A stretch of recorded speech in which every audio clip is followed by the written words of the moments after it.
Berani nggak kamu lewat gang sempit yang udah ditutup selama 20 tahun? Apalagi kalau warga sekitar bilang, gang itu disegel karena sebuah alasan yang mengerikan. Hari ini, kita bakal bahas kisah nyata yang bikin bulu kuduk berdiri. Tentang seorang pemuda yang nekat membuka kembali sebuah gang buntu dan melepaskan teror yang terkubur selama puluhan tahun. Semuanya berawal saat seorang pemuda bernama, sebut saja Budi, pindah ke sebuah desa terpencil. Dia melihat ada sebuah gang sempit di samping rumah barunya, tapi aksesnya ditutup tembok beton yang sudah usang. Warga bilang, gang itu sengaja ditutup permanen, dan gak boleh ada yang membukanya lagi. Titik. Tapi, Budi yang merasa butuh akses jalan pintas untuk proyek pribadinya, mengabaikan semua peringatan itu. Dengan bantuan beberapa kuli, dia menghancurkan tembok penyegel itu. Malam pertama setelah gang itu terbuka, keanehan langsung terjadi. Budi mulai mencium bau busuk yang sangat menyengat. Seperti bau bangkai yang sudah lama membusuk, tapi dia tidak bisa menemukan sumbernya. Bau itu datang dan pergi secara misterius.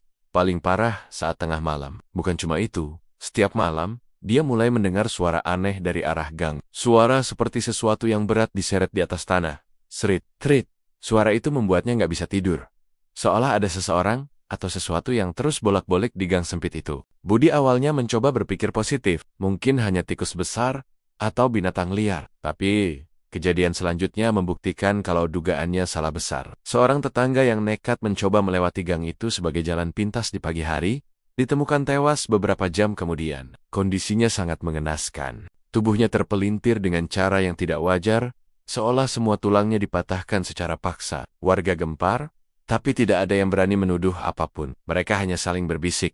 Ini pasti karena gang itu dibuka satu persatu. Korban mulai berjatuhan. Siapapun yang nekat melintasi gang itu, baik sengaja maupun tidak sengaja, akan berakhir dengan nasib yang sama. Tewas dengan tubuh terpelintir. Total, ada 3 warga yang menjadi korban dalam waktu singkat. Desa yang tadinya tenang berubah menjadi mencekam. Warga mulai menyalahkan Budi.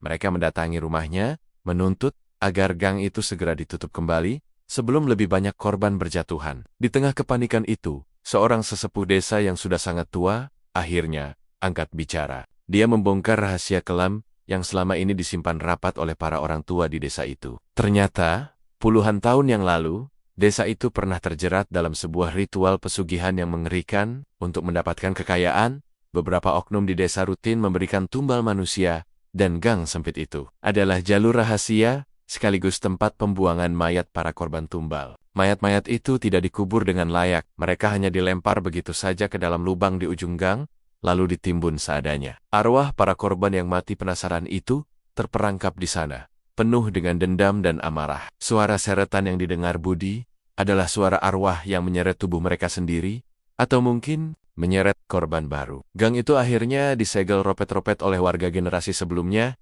dengan harapan bisa mengurung energi negatif dan arwah penasaran di dalamnya untuk selamanya. Tindakan nekat Budi yang membuka segel itu sama saja dengan membuka kotak Pandora. Dia telah melepaskan entitas-entitas penuh dendam yang sudah lama tertidur. Mereka marah karena ketenangan mereka diusik dan melampiaskan amarahnya pada siapa saja yang berani melewati teritori mereka. Kabarnya, setelah mendengar cerita itu, Budi dan warga desa segera melakukan ritual besar-besaran dan kembali menutup gang itu dengan lebih rapat. Berharap teror mengerikan itu bisa berhenti. Kisah ini jadi pengingat buat kita, kalau setiap tempat pasti punya ceritanya sendiri. Dan beberapa rahasia memang lebih baik tetap terkubur selamanya.